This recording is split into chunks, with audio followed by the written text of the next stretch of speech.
आज के इस महत्वपूर्ण कार्यक्रम में उपस्थित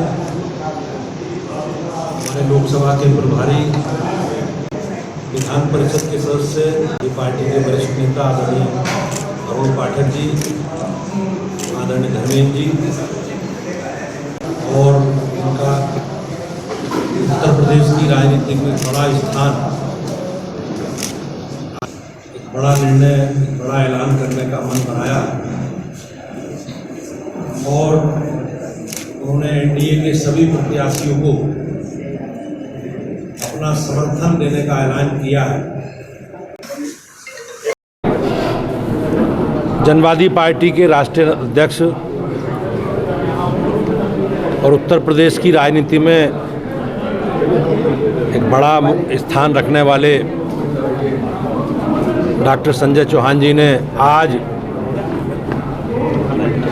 माननीय मोदी जी के नेतृत्व में चलने वाली विकास यात्रा के साथ जुड़कर और हमारी सरकारों ने जो पिछले 10 वर्षों में काम किए हैं और बगैर किसी भेदभाव के जो माननीय प्रधानमंत्री जी का संकल्प है, सबका साथ, सबका विकास और सबका विश्वास, उससे प्रभावित होकर उन्होंने शेष बचे हुए चरणों के लिए अपनी पूरी ताकत से भारतीय जनता पार्टी और एनडीए के प्रत्याशियों को अपना समर्थन व्यक्त किया है। मैं पार्टी की ओर से, अपनी राज्य इकाई की ओर से माननीय डॉक्टर संजय चौहान जी का और उनके सभी साथियों का, समर्थकों का बहुत बहुत अभिनंदन करता हूं और स्वागत करता हूं।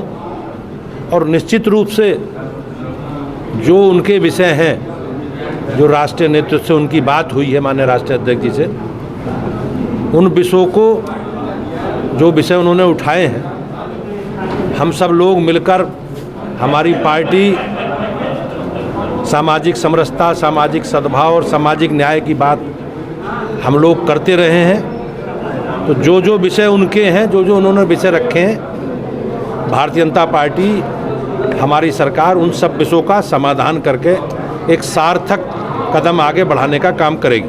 प्रधानमंत्री जी ने आज कार्यकर्ताओं से संवाद किया, उन्होंने किस प्रकार की रणनीति बनाई है वाराणसी के कार्यकर्ताओं की? माननीय प्रधानमंत्री जी देश के साथ साथ काशी के सभी जनमानस के मन में, और माननीय प्रधानमंत्री जी नामांकन के बाद उन्होंने बड़ी संख्या में कार्यकर्ताओं से बातचीत की है और निश्चित रूप से भारतीय जनता पार्टी के कार्यकर्ता लगातार अपने कार्यक्रम और अभियानों के माध्यम से जनता के बीच में है। तो माननीय प्रधानमंत्री जी का प्रेरणादायी उद्बोधन हम सब के लिए एक मार्गदर्शन है और भविष्य में किस प्रकार से हम लोगों को काम करना है, उन सारे कामों की चर्चा माननीय प्रधानमंत्री जी ने की। धन्यवाद। देखिए, माननीय नरेंद्र मोदी जी के नेतृत्व में जिस तरह से राष्ट्र मजबूत हो रहा है, राष्ट्रवाद मजबूत हो रहा है, हम लोगों की भी इच्छा है कि देश मजबूत होगा तभी समाज मजबूत होगा, समाज का गौरव बढ़ेगा।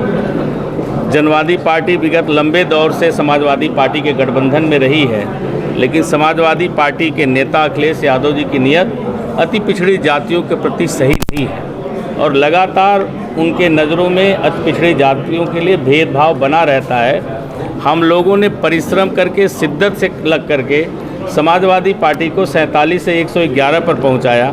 मैं अखिलेश यादव जी का सबसे मजबूत और सबसे पुराना एलआई रहा हूं, लेकिन आने वाले इस लोकसभा के चुनाव में अखिलेश यादव जी और हम सब लोग मिलकर के भारतीय जनता पार्टी से लड़ने की बात कर रहे थे, लेकिन अखिलेश यादव जी अपने गठबंधन के दलों से ही लड़ना शुरू कर दिए और सबके साथ एक तरह से जो बातें हुई थी, विश्वासघात करना, धोखा देना, चंद्रशेखर जी को दिया, पल्लवी पटेल जी को दिया, मुझे दिया। तो हम लोगों को लगा कि अखिलेश जी की नीयत नहीं है कि वे समूची पिछड़ी जातियों को लेकर के चल सकें और उन्हें सामाजिक न्याय को देने के लिए मजबूती से खड़े हो सकें।